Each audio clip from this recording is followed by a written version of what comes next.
கர்த்தருடைய பரிசுத்த நாமம் மயப்படுவதாக. இந்த அருமையான நாளிலும் ஷான் மினிஸ்ட்ரிஸ் சார்பில் உங்களோடு இணைந்து இந்த கிருபை நேரம் நிகழ்ச்சியில் உங்களை சந்திப்பதில் பேரும் மகிழ்ச்சி அடைகிறேன். நாம் ஆண்டவர் நோக்கி பார்த்து ஜெபிக்கலாமா? நேற்று மீண்டும் என்று மாறாத எங்கள் அன்பு தந்தையே, எங்களை நேசிக்கிறவரே, எங்களை பாதுகாக்கிறவரே, எங்களை போஷிக்கிறவரே, எங்களை போதித்து நடத்துகிற அன்பான இயேசப்பா, இந்த வேளையிலும் ஆண்டவரே ஒரு சில நிமிடங்கள் உங்களுடைய வார்த்தைகளை குறித்து தியானிக்க இருக்கிறோம்ப்பா. இந்த வார்த்தையை கேட்டுக்கொண்டிருக்கின்ற ஒவ்வொரு குடும்பங்களிலும் ஆண்டவரே உம்முடைய மெய்யான சமாதானம் கடந்து வரும்படியாய், ஆண்டவரே பிள்ளைகள் ஆண்டவரை ஆசீர்வதிக்கப்படும்படியாய், குறைவுகள் மாறும்படியாய், அப்பா உடைய வார்த்தையில கேட்கும் போதே ஆண்டவரே உடைய சத்திய வார்த்தை அவர்கள் ஒவ்வொருவரையும் விடுவிக்கும்படியாய், தேவ கரம் கடந்து வரும்படியா எங்கள் ஒவ்வொருவரையும் தாழ்த்தி உங்களுடைய அன்பு கரத்திலே கொடுத்து நாங்கள் ஜெபிக்கிறோம். அப்பா ஏசப்பா மட்டும் மேம்பட்டா போதும் ஆண்டவரை. துதிக்கான மகிமை உங்களுக்கு மட்டும் செலுத்துறோம். ஏசு மூலம் ஜெபம் கேளும் நல்ல பிதாவே, ஆமென் ஆமென். அன்பான தேவனுடைய பிள்ளைகளே, ஒரு விசை கூட உங்களை இயேசுவின் நாமத்தினாலே வாழ்த்துகிறேன். இந்த நாளிலும் ரூத்தின் சரித்திரம், இந்த புஸ்தகம் நம்ம அடிக்கடியா படித்திருப்போம். மொத்தமே 4 அதிகாரங்கள் தான். இந்த ரூத்தின் சரித்திரத்துல நம்ம பார்க்கும்போது, அதாவது நீர் தங்கும் இடத்திலே நானும் தங்குவேன் என்ற தலைப்பிலே நாம் இன்றைக்கு தேவனுடைய வார்த்தைகளை தியானிக்க இருக்கிறோம். நீர் தங்கும் இடத்திலே நானும் தங்குவேன் அப்படின்னு அந்த ரூத்து அந்த வார்த்தையில ரொம்ப ஸ்ட்ராங்கா இருந்தாங்க. இன்னைக்கு நம்ம எப்படி இருக்கோம்? ஏசப்பா எங்க இருக்காங்களோ அங்கதான் நம்ம இருக்கணும். அப்ப ஏசப்பா நமக்குள்ள இருக்கிறார், எனக்குள்ள இருக்கிறார்ல, அப்ப நம்ம எப்படி இருக்கணும், என்ன செய்யணும்னு சொல்லிதான் இந்த ரூத்துடைய சரித்திரம் மூலம் நம்ம பாக்குறோம். பிரியமானவள, ஏசப்பா நம்ம கூட இருக்கணும் அப்படின்னா நம்ம என்ன செய்யணும்? ஏன்னா இவங்க மாமியார் சொன்னாங்க, மாமியார்ட்ட இவங்க சொன்ன வார்த்தை தான். அந்த வார்த்தையை நான் படிக்கிறேன் கேளுங்க. ரூத் 1வது அதிகாரம், ரூத்தின் சரித்திரம் 1வது அதிகாரம். அதற்கு ரூத், நான் உம்மை பின்பற்றாமல் உம்மை விட்டு திரும்பி போவதை குறித்து என்னோட பேச வேண்டாம். நீர் போகும் இடத்திற்கு நானும் வருவேன், நீர் தங்கும் இடத்திலே நானும் தங்குவேன். உம்முடைய ஜனம் என்னுடைய ஜனம், உம்முடைய தேவன் என்னுடைய தேவன். மிக அழகாக சொல்றாருல. ஆனா அந்த ரூத்துடைய சூழ்நிலையை பார்த்தாச்சுன்னா யாருமே சொல்ல முடியாது, யாருமே சொல்ல முடியாது. அந்த சூழ்நிலை இருந்துட்டு சொல்ல மாட்டாங்க. ஆனா அந்த ரூத் அந்த சூழ்நிலையிலையும் சொன்னாங்க அப்படின்னா ஆண்டவர் மேல அவங்களுக்கு அவ்வளவு அன்பு. பிரியமானவள, இதை கேட்டுக்கொண்டிருக்கின்ற அன்பான தேவனுடைய பிள்ளைகளை, நம்ம இன்னைக்கு என்ன சொல்றோம்? ஏசப்பா நீங்க எங்க இருப்பீங்க? ஏசு எங்க இருப்பாங்க? பரிசுத்தமான இடத்துல இருப்பாங்க. நம்ம இருதயத்துக்குள்ள அவர் வசிக்கிறாங்க. அப்போ நம்ம பாவம் செய்தோம்னா நம்ம என்ன செய்யறோம்? வெளியே கொஞ்சம் போயிருங்கன்னு சொல்லி நம்ம தான் வெளியே அவரை துரத்தி விட்டுறோம். அதனாலதான் அவர் இதே கதவை தட்டுறாரு. வாசற்படியிலிருந்து அவர் கதை தட்டுவாரு. இதோ வாசற்படியிலிருந்து கதவை தட்டுகிறேன், ஒருவனின் சத்தத்தை கேட்டு என் கதவை திறந்தால் நான் அவனிடத்துல பிரவேசித்து அவனுடைய போஜனம் பண்ணுவேன்னு சொன்னார்ல. பாருங்க, அப்ப நம்ம தான் அநேக நேரத்துல பரிசுத்த குறைச்சலை உருவாக்கி நாமே ஆண்டவரை விட்டு தூரமா போயிடுறோம். ஆனா அவர் நம்மை விட்டு விலக மாட்டேன்னு தான் சொல்லியிருக்கிறார். நம்ம தான் அவரை விட்டு விலகுறோம். அப்படின்னா நீர் தங்கும் இடத்திலே நானும் தங்குவேன் அவங்க மாமியாரை பார்த்து ரூத்து சொன்னணும் அப்படின்னா ஆண்டவருக்கு மேல அவ்வளவு பற்றுறுதி. ஏன்னா அவங்க வணங்குனது உண்மையான கர்த்தரை, உண்மையான தேவனை அவங்க வணங்குனாங்க. அப்படின்னு அந்த மாமியார் தேவனோடு வச்சிருந்த பற்று அவங்க பார்த்தாங்க. பிரியமானவள, இன்னைக்கு நம்ம எந்த அளவுக்கு ஆண்டவருக்கு இடம் கொடுக்குறோம்? ஆண்டவர் நம்ம இருக்கிற இடத்துல அவர் இருக்கிறத உணர்றோமா? இல்ல நம்ம பரிசுத்தமா இருக்கிறோமா? எப்படி நம்ம வாழ்க்கையை வச்சிருக்கோம்? கொஞ்சம் நீங்க சிந்திச்சு பாப்பீங்களா? இதை கேட்டுக்கொண்டிருக்கின்ற எனக்கு மிகவும் பிரியமான அன்பான தேவனுடைய பிள்ளைகளே, ஒரு கணம் உங்களை சிந்திச்சு பாப்பீங்களா? இயேசு கூட தான் இருக்கிறாரு. ஏன்னா பாட்டுலாம் பாடுவோம்ல, இயேசு கூட வருவார், எல்லாவித அற்புதம் செய்வார்னு. அப்புறம் நீங்க இல்லைன்னா என்னால ஒண்ணும் செய்ய முடியாதுப்பான்னு பாடலாம் பாடுறோம். ஆனா உண்மையாவே இயேசு கூட இருக்கிறதை உணர்கிறோமா? அவர் நம்மோடு இருக்கிறத பார்த்து மற்றவங்க நீங்க எங்க இருக்கிறீங்களோ நானும் உங்க கூட தான் இருப்பேன், ஏன்னா நீங்க இயேசு பிள்ளைன்னு சொல்லி நம்மை பார்த்து அப்படி சொல்றாங்களா? நம்ம குடும்பம் நம்மளை பார்த்து சொல்றாங்களா? நம்முடைய வீட்டார் சொல்றாங்களா? நண்பர்கள் சொல்றாங்களா? ஃப்ரெண்ட்ஸ் சொல்றாங்களா? உங்க கூட இயேசு இருக்காருங்க, ஆனால நீங்க இருக்கிற இடத்துல நாங்க இருக்க விரும்புறோம்னு சொல்றாங்களா? ஒரு கணம் நம்ம சிந்திச்சு பார்க்கலாமா? ஏன்னா ரூத்து தன்னுடைய மாமியாரை பார்த்து சொன்னாங்க. ஏன்னா அவங்க தேவனுடைய பிள்ளைதான். ஆனா என்ன பண்ணிட்டாங்க? அந்த வார்த்தையை நீங்க படிச்சு பாத்தீங்கன்னா, ரூத்தின் சரித்திரம் 1வது அதிகாரம் 1ஆம் வசனத்துல பாத்தீங்கன்னா, அந்த நாட்கள்லயே அவர்களுக்கு ஒரு பெரிய பஞ்சம் வந்துட்டு, இந்த பஞ்சம் வந்த உடனே இவங்க என்ன செய்தாங்க? அப்பொழுது யூதாவில் பெத்லகேம் ஊரானாகிய ஒரு மனுஷன் தன் மனைவியோடும் 2 குமாரோடு கூட மோவாப் தேசத்திலே போய் சஞ்சரிக்கிறார். அவங்க இருந்த இடம் நல்லா தான் இருந்துச்சுங்க. ஆனா என்ன, பஞ்சம் இருந்துச்சு. பஞ்சம் வந்தோடனே என்ன எங்க போயிட்டாங்க? மோவாப் தேசத்துக்கு போயிட்டாங்க. அநேகர் அப்படிதாங்க, ஏசப்பாட்ட தான் இருப்பாங்க. கஷ்டம் வந்தோடனே ஏசப்பா விட்டுருவாங்க. ஏன்னா அங்க போனாதான் அற்புதம் நடக்குமே, இங்க போனா அற்புதம் நடக்குமே அப்படின்னு சொல்லி, இந்த இடத்துல போனா எனக்கு எனக்கு வேலையில ஒரு உயர்வு கிடைக்குமே அப்படின்னு ஆண்டவர்ட்ட ஒரு ஆலோசனை கேட்காமல இன்னைக்கு அநேகர் தங்களுடைய வாழ்க்கையை மாற்றி அமைத்துக் கொள்ளுகிறத நம்ம பாக்குறோம்ல. அதனால அநேகருடைய வாழ்க்கையில கஷ்டம் வருகிறதே நம்ம பாக்குறோம் பிரியமானவள. இதுக்கெல்லாம் ஒரு உதாரணம் தான் இந்த ரூத்துடைய சரித்திரம். என்னாச்சு பாத்தீங்கன்னா, அதே ரூத்தின் சரித்திரம் 1வது அதிகாரம் நீங்க 2வது வசனத்துல நீங்க பாத்தீங்கன்னா, அந்த மனுஷனுடைய பேர் எலிமலேக்கு, அவன் மனைவியின் பேர் நகோமி, அவனுடைய 2 குமாரன் பேர் மக்லோன், மற்றொருவன் பேர் கிலியோன். யூதாவில் பெத்லகேம் ஊராகிய எப்ராத்தியராகிய அவர்கள் அவங்க பெத்லகேம்ல இருந்தாங்க. அப்பத்தின் வீடு, பெத்லகேம் என்றால் அப்பத்தின் வீடு. அங்க அப்பத்துக்கு குறைவு கிடையாது. ஆமா, ஏசு இருக்கிற இடத்துல எந்த ஒரு எதுக்குமே குறைவு இருக்காது. அப்பா இருக்கும், தேவனுடைய வார்த்தை இருக்கும், ஏசு இருப்பாரு, கூடவே இருப்பாரு. அது நம்மை போஷிக்கும், அது நம்மை போஷிக்கும். நானே வானத்திலிருந்து இறங்கி வந்த அப்பம்னு சொன்னாரு. சரிங்களா? அப்படின்னு அப்படிப்பட்ட ராஜாதி ராஜா நம்மோடு கூட இருக்கிறார். ஆனா இந்த பெத்லகேம்ல இருந்து இவங்க எங்க போயிட்டாங்க? பஞ்சம் வந்த உடனே மோவாபுக்கு போயிட்டாங்க. நம்ம இப்ப எங்க இருக்கோம் கொஞ்சம் யோசிச்சு பார்க்கலாமா? நம்ம எங்க இருந்தோம்? ஏசு கிறிஸ்துட்டு தான் இருந்தோம், ஏசு ஏற்று கொண்டிருந்தோம், அவருடைய பிள்ளைகளா தான் இருந்தோம். ஆனா சில பிரச்சனை, சில உபத்திரவம், சில நெருக்கம் வந்தோடனே ஏசுவை விட்டு விலகிட்டோம். ஏசப்பா, உங்க கூட என்னால இருக்க முடியல, பரிசுத்தமா என்னால வாழ முடியாது, நான் இந்த தொழில போனாதான் எனக்கு சம்பாதிக்க முடியும், இந்த இடத்துல நான் போனாதான் என்னால வாழ முடியும்னு சொல்லி அநேகர் தங்கள் குடியிருப்புகளை கூட மாத்துறாங்க. வாழ்க்கையில ஆவிக்குரிய வாழ்க்கையிலிருந்து இன்னொரு வாழ்க்கைக்கு போயிடுறாங்க. அதனால பலவிதமான உபத்திரவம், பலவிதமான போராட்டம், பலவிதமான கஷ்டத்துல இருக்கிறத நம்ம பாக்குறோம் பிரியமானவள. இங்கே அதே மாதிரிதான் இவங்க இருந்தது ஒரு பெத்லகேம் என்ற அப்பத்தின் வீடு. பாத்தீங்களா? அங்கதான் அவங்க இருந்தாங்க. ஆனா அவங்களுக்கு ஒரு பஞ்சம் வந்தோடனே மோவாப்ல போனதே போனாங்க. உடனே திரும்பி வந்திருக்கலாம்ல. ரொம்ப பிடிச்சிருச்சு, அங்க ரொம்ப செழிப்பா இருந்துச்சு, எல்லாமே இருந்துச்சு, பாக்குறதுக்கு வெளியில நல்லா இருந்துச்சு. ஆனா உள்ளுக்குள்ள அந்த ஊர்ல ரட்சிப்பு கிடையாத மக்கள் வாழ்ந்த ஊரு, ரட்சிப்பு இல்ல. மோவாப் தேசத்துல தேவனுடைய பிள்ளைகள் இல்ல. ஆனா வெளியில செழிப்பா இருந்துச்சு, உண்மையான ஆசீர்வாதத்தை அவங்க பெற்றுக்கொள்ள முடியாது. ஆனா இவர்களுக்கு அது மகிழ்ச்சியாக இருந்தது. மோவாப் தேசம் ரொம்ப சந்தோஷமா இருந்தாங்க, அங்கே இருந்துட்டாங்க. ஆனா அங்க என்ன நடந்துச்சுன்னு பாத்தீங்கன்னா, அதுதான் மிக வேதனை. 10 வருஷம் அங்க இருந்துட்டாங்கங்க. 1 வருஷம் 2 வருஷம் இல்லை. அநேகர் அப்படித்தான் ஏசு விட்டு தூரம் போய் பல வருடங்கள் அவங்க விரும்பின வாழ்க்கை. எனக்கு மிகவும் பிரியமான அன்பான தேவனுடைய பிள்ளைகளே, நீங்க இப்ப எங்க இருக்கீங்க? ஏசு கூடவா இருக்கிறீங்களா? இல்ல ஏசு விட்டுட்டு எங்கேயோ தூரமா போயிட்டீங்களா? கஷ்டம் வந்தோன்னே ஏசப்பா மறந்துட்டீங்களா?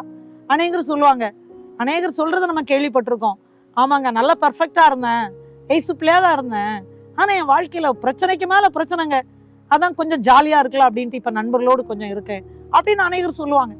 பிரியமானவுள்ள, இன்னைக்கு நீங்க எப்படி இருக்கிறீங்க? நம்ம எப்படி இருக்கிறோம்? கொஞ்சம் சிந்திச்சு பார்க்கலாமா? 10 வருஷம் அங்க இருந்துட்டாங்க. என்ன நடந்துச்சு தெரியுமா? அடுத்த வசனம் படிச்சு பாருங்க. ரூத்தின் சரித்திரம் 1வது அதிகாரம் நீங்க 5ஆம் வசனத்துல பாத்தீங்கன்னா, 3ஆம் வசனம் முதல் 5ஆம் வசனம் வரை நான் 3ஆம் வசனத்தை உங்களுக்கு படிக்கிறேன். நகோமியின் புருஷனாகி எலிமலேக்கு இறந்து போனான், அவளும் அவளுடைய 2 குமாரரும் மாத்திரம் இருந்தார்கள். இப்ப என்ன பண்ணாங்க? 4வது வசனத்துல அவங்களுக்கு திருமணம் நடக்குது. திருமணம் நடக்கும்போது ஒருத்தி மருமகளுடைய பேர் ஓர்பாள், ஒரு மருமகள் பேர் ரூத்து. ஏறக்குறைய 10 வருஷம் இப்ப சேர்ந்து ஜாலியா வாழ்ந்தாங்க. ஆனா என்ன நடந்துச்சு? இப்போ மக்லோனும் இறந்துட்டாங்க, கிலியோனும் இறந்துட்டாங்க. இப்போ இந்த நகோமி தன்னுடைய மருமகளோடு இருக்கிறாங்க. பாருங்க எவ்வளவு ஒரு பெரிய வேதனை. அப்போ இவங்க நினைக்கிறாங்க, இப்போ இவங்க இருந்த பெத்லகேமிலே பஞ்சம் தீர்ந்து விட்டது, நல்ல செழிப்பு. அந்த செய்தி இவர்கள் அறிகிறார்கள். ஏன்னா அவங்க இயேசுவோடையே இருந்தாங்க, தேவனோடையே இருந்தாங்க. ஆமாங்க, கஷ்டங்கள் வரும்போது, துன்பங்கள் வரும்போது அவரை நாம் பற்றி கொள்ள வேண்டும். உபத்திரவம், ஏன்னா உலகத்திலே உங்களுக்கு உபத்திரவம் உண்டு, ஆனாலும் திடன் கொள்ளுங்கள், நான் உலகத்தை ஜெயித்தேன்னு சொன்னார்ல. தேவ பக்தியா நடக்க யாவருக்கும் என்னது? துன்பம் வருது. ஆனா தேவன் சொன்னார், நான் உன்னோடு இருக்கிறேன்னு சொன்னாரு. நான் உன்னோடு கூட இருக்கிறேன், உன்னை விட்டு விலகுவதும் இல்லை, உன்னை கைவிடுவதும் இல்லைன்னு சொன்னாரு. பயப்படாதேன்னு சொன்னாரு. நான் உன்னோடு கூட இருக்கிறேன்னு சொன்னாரு. பலம் கொண்டே திடமனதா இருன்னு சொன்னாரு. ஆனா இப்ப எல்லாமே பாத்தீங்கன்னா, இவங்க பாத்தீங்கன்னா அந்த பெத்லகேம்ல இருந்திருந்தா கண்டிப்பா இந்த 10 வருஷம் இவங்க மோவாப் தேசத்துக்கு போக வேண்டிய அவசரம் இல்லை. தன்னுடைய கணவரும் இறந்திருக்க மாட்டாரு, தன்னுடைய 2 பிள்ளைகளும் இறந்திருக்க மாட்டார்கள். ஆமா தானே? ஏன்னா இவங்க பெத்லகேம்ல இருந்திருந்தா நிச்சயமா அந்த காரியம் நடந்திருக்காது. தேவன் நீடித்த ஆயுளை கொடுத்திருப்பார்ல. ஆனா அங்க என்ன நடந்துச்சு பாத்தீங்கன்னா, இவங்க ஆண்டுக்கு பிரியமில்லாத ஒரு ஊர்ல வந்து அந்த பெத்லகேமே மறந்துட்டாங்க. இப்ப எல்லாமே இழந்துட்டாங்க. 10 வருஷம் கழிச்சு கணவரும் இல்ல, பிள்ளைகளும் இல்ல. இப்ப நகோமி சொல்றாங்க, 2 மருமகளையும் பார்த்து சொல்றாங்க, இவங்க சொந்த ஊர்ல இப்ப உணவு. அழகா அந்த வசனம் இருக்கு பாருங்க, நீங்க படிச்சீங்கன்னா 6வது வசனம், ரூத்தின் சரித்திரம் 1வது அதிகாரத்துல 6வது வசனம், கர்த்தர் தம்முடைய ஜனங்களை சந்தித்து அவர்களுக்கு ஆகாரம் அருளினார் என்று மோவாப் தேசத்தில் இருந்து இவர்கள் கேள்விப்பட்டார்களாம். கர்த்தர் சந்திக்கிறவர் தன்னுடைய பிள்ளைகளை ஒருபோதும் அவரு குறைய விட மாட்டாருங்க. அவருடைய பிள்ளைகளா இருக்கிற தேவ பிள்ளைகளுக்கு ஒருபோதும் குறை வராது, ஒருபோதும் தாழ்ச்சி வராது, ஒருபோதும் அவர் விட்டு விலகாதவர், அவர் கூட இருக்கிறவருங்க. அவர் கைவிட மாட்டார். பிரியமானவளே, என்ன நடந்துச்சு? இப்போ தன்னுடைய சொந்த இடத்துக்கு அவங்க போக கிளம்புறாங்க. 2 மருமகளையும் பார்த்து சொன்னாங்க, ஓர்பால் ஒரு முத்தம் போட்டுட்டு போயிட்டாங்க.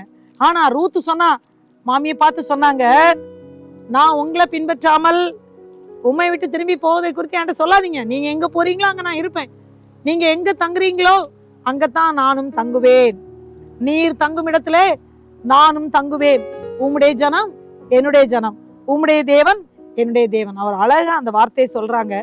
அப்போ அவங்களுக்கு புரிஞ்சுட்டு, இவ கண்டிப்பா நம்ம கூட தான் வருவா அப்படின்னு சொல்லி ஓகேன்னு சொல்லிட்டாங்க. ஓர்பால் போயிட்டாங்க. இன்னைக்கு அநேகர் அப்படித்தான் இருக்காங்க. ஒரு முத்தத்தை போட்டுட்டு அவங்க போன மாதிரி அநேக, ஆமா இல்ல பரவாயில்ல, இவ்வளவு நாளும் இருந்துட்டேன், இனி என் விருப்பப்படி வாழலான்னு சொல்லி போறவங்க இருக்காங்க. ஓர்பால் போயிட்டாங்க. ஆனா பாத்தீங்கன்னா அந்த ரூத்து போக மனமில்லை. ஆண்டவர் எங்க இருக்கிறாரோ அங்கதான் போவேன். ஏன்னா தேவன் சந்தித்து தன்னுடைய தேசத்துக்கு ஆகாரத்தை அருளினார் என்ற செய்தி இவர்களுக்கு கிடைத்தது. அவங்க சொன்னாங்க, நான் உங்களோடு தான் வருவேன்னு சொன்னாங்க. மாமி கூடயே போனாங்க. இப்ப வரும்போது 21ஆம் வசனம், அந்த ரூத்தின் சரித்திரம் 1வது அதிகாரம் 21ஆம் வசனத்துல இருக்கு, நான் நிறைவுள்ளவளாய் போனேன், கர்த்தர் என்னை வெறுமையாய் திரும்பி வர பண்ணினார், கர்த்தர் என்னை சிறுமைப்படுத்தி சர்வ வல்லவர் என்னை கிளேசப்படுத்தி இருக்கையில் நீங்கள் என்னை நகோமி என்பானேன் என்றாள்னு சொல்லி பாக்குறோம்.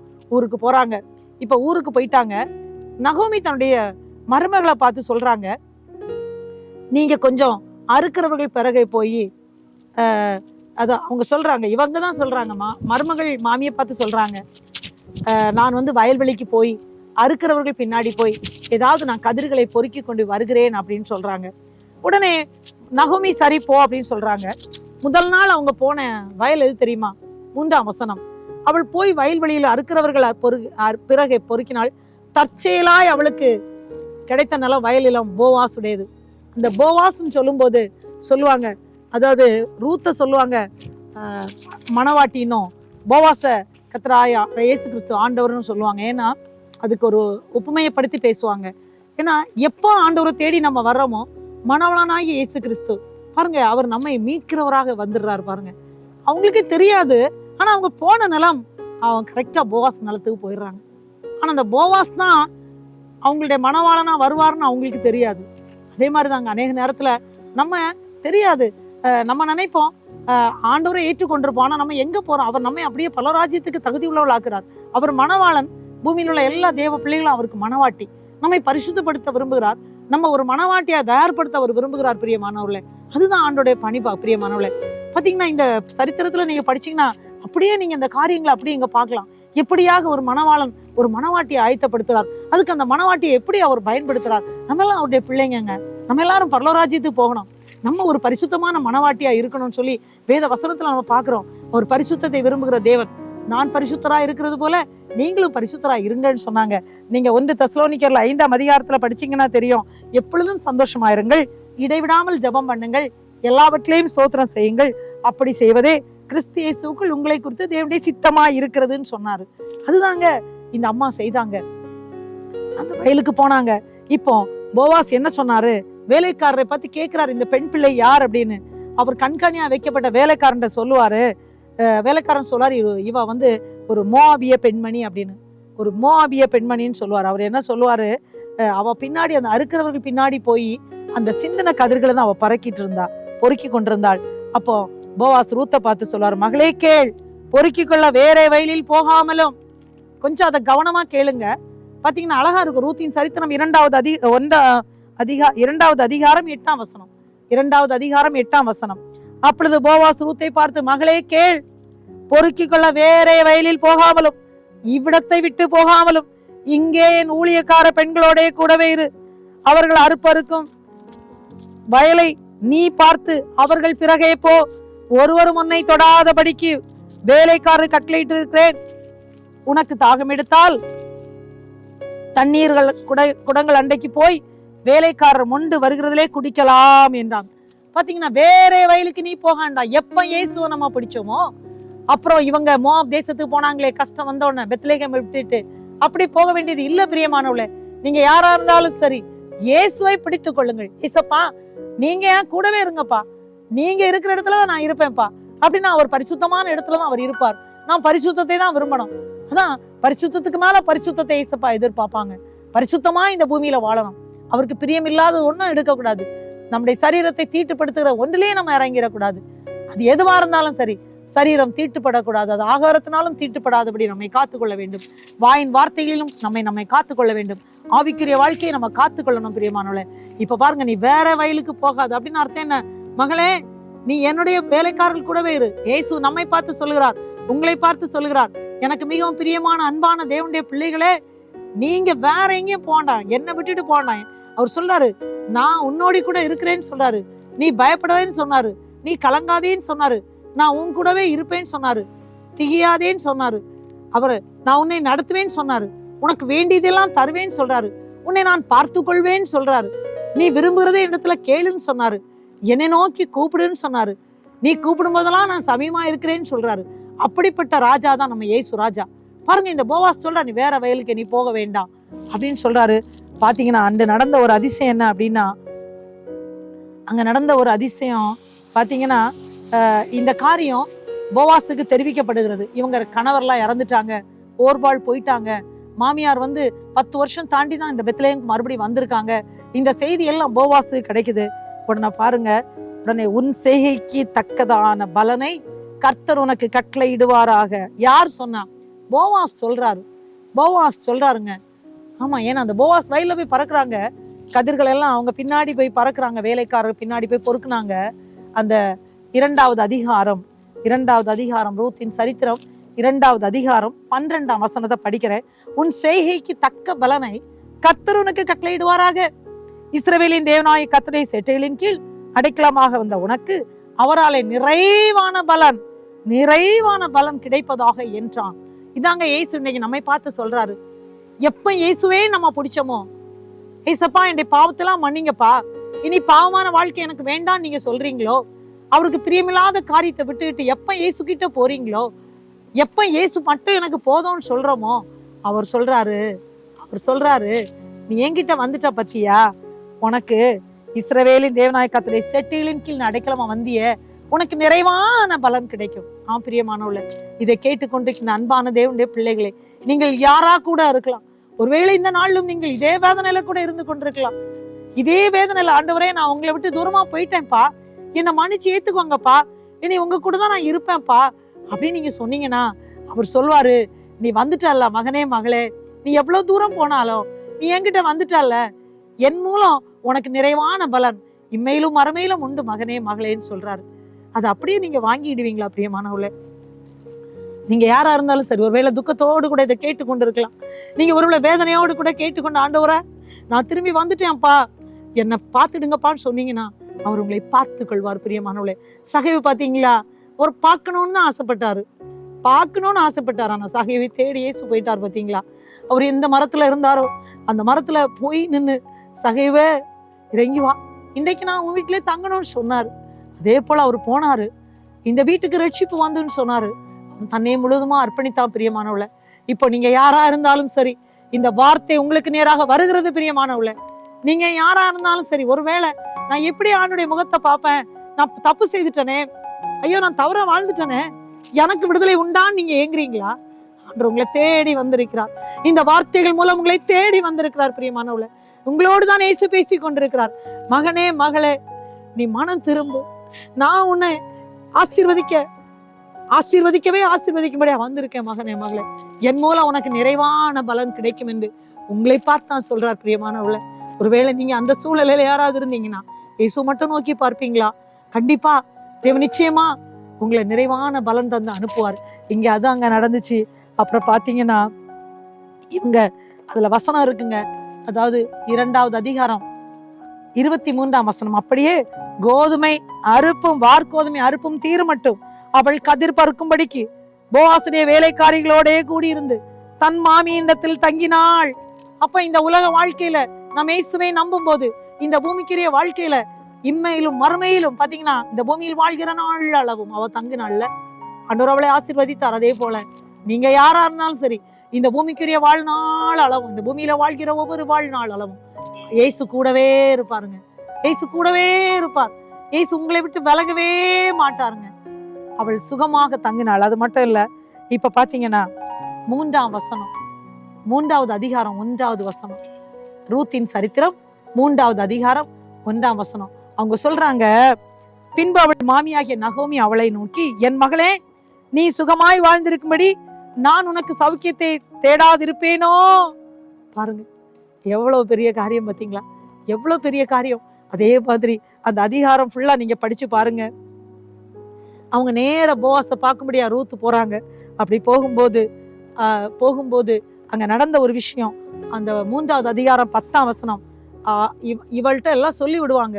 அந்த போவாஸ் கிட்ட எப்படி எப்படி நடக்கணும்னு சொல்லி கொடுப்பாங்க.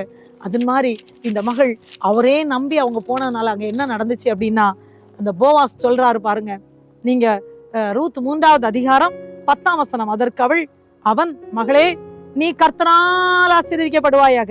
நீ தரித்திரரும் ஐஸ்வர்யவான்களுமான வாலிபரின் பிறகே போகாததினால் உன் முந்தின நற்குணத்தை பார்க்கிலும் உன் பிந்தின நற்குணம் உத்தமமா இருக்கிறதுன்னு சொல்லிட்டு, அதே 3வது அதிகாரம் 12ஆம் வசனம் சொல்றாரு, 11, 12, மகளே, நீ பயப்படாதே, உனக்கு வேண்டியபடியெல்லாம் செய்வேன். ஆம் பிரியமானவர்களே, நீங்க இதை கேட்டு கொண்டிருக்கின்ற தேவ பிள்ளைகளை உங்களை பார்த்து ஆண்டவர் சொல்றாரு, எப்ப எல்லாத்தையும் விட்டுக்கிட்டு இயேசுவை நோக்கி பார்த்து வந்தீங்களோ, அவர் சொல்றார், நீ உனக்கு வேண்டியபடியெல்லாம் செய்வேன். பாருங்க, என்னெல்லாம் வேணுமோ கேளுங்க. இயேசு கொடுக்கறதுக்கு அவரு போதுமானவரா இருக்கிறார். அவர் சொல்றாரு, நீ குணசாலி என்பதை என் ஜனமாகிய ஊரார் எல்லாரும் அறிவார்கள், நான் சுதந்திரவாளி என்பது மெய்தான் அப்படின்னு சொல்லிட்டு அவர் காலையில அவளை அப்படியே வெறுமையா அனுப்ப வேண்டாம்னு சொல்லி வார்கோதுமையை கொடுத்து பாருங்க அவர் அனுப்பி விடுறாரு. பாருங்க, அடுத்த நாள் 4வது அதிகாரத்துல நம்ம பார்த்தோம்னா, இந்த போவாஸை குறித்து பாத்தீங்கன்னா அங்க என்ன நடக்குதுன்னு நம்ம பாத்தீங்கன்னா, அங்க ஒரு பெரிய காரியம் நடக்குது. பெரியமானவர்கள, அங்க ஒரு பெரிய காரியம் நடக்குது.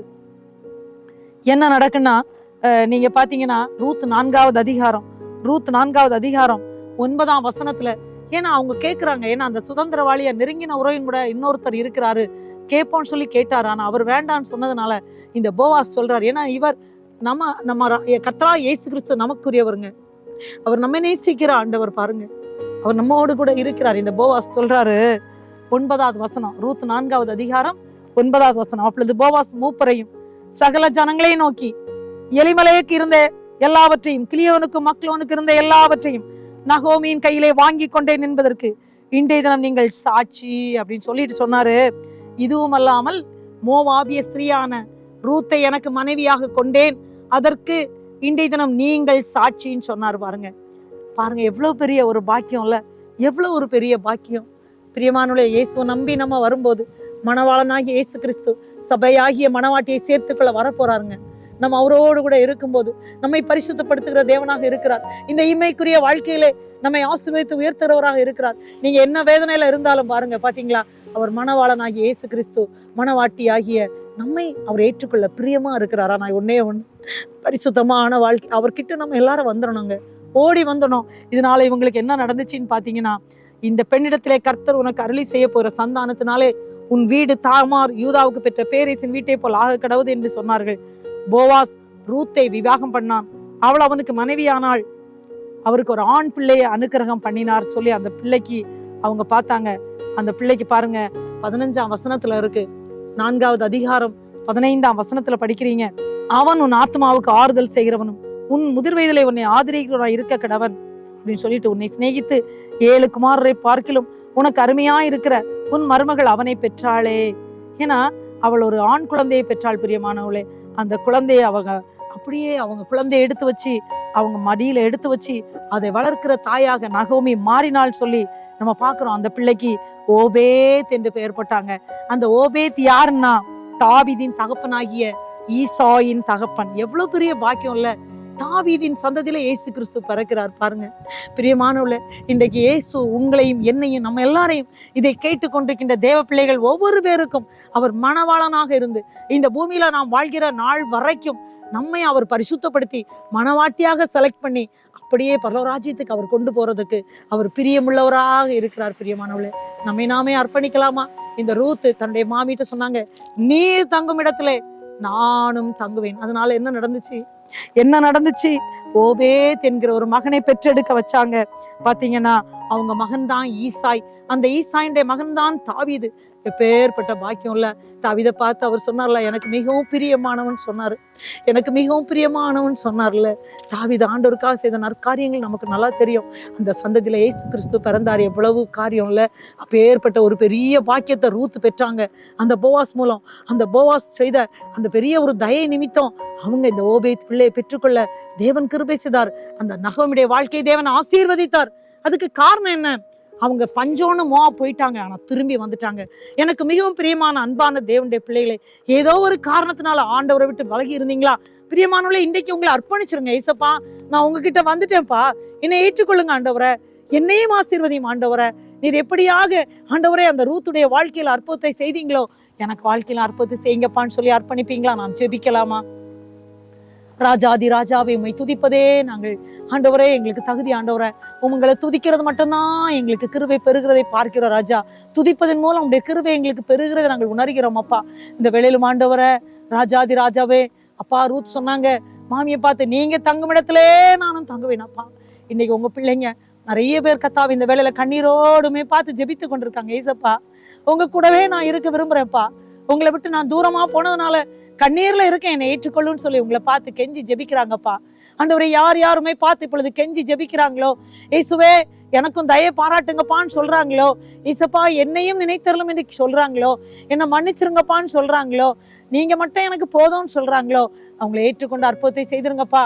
நீர் மணவாளன் ஆண்டவரே, மணவாட்டியாகிய சபையை சேர்த்துக்கொள்ள நீங்க வரப்போறீங்கப்பா.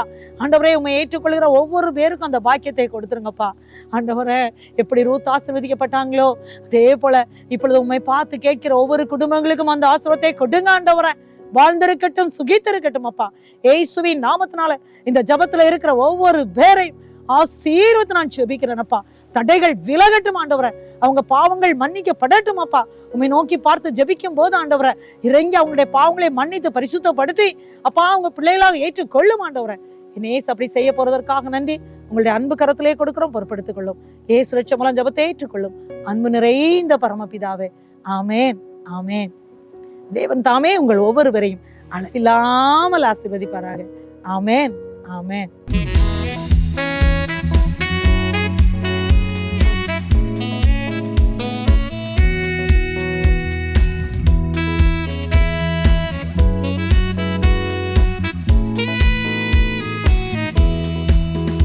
என்னை நேசிக்கின்றாயா, என்னை நேசிக்கின்றாயா,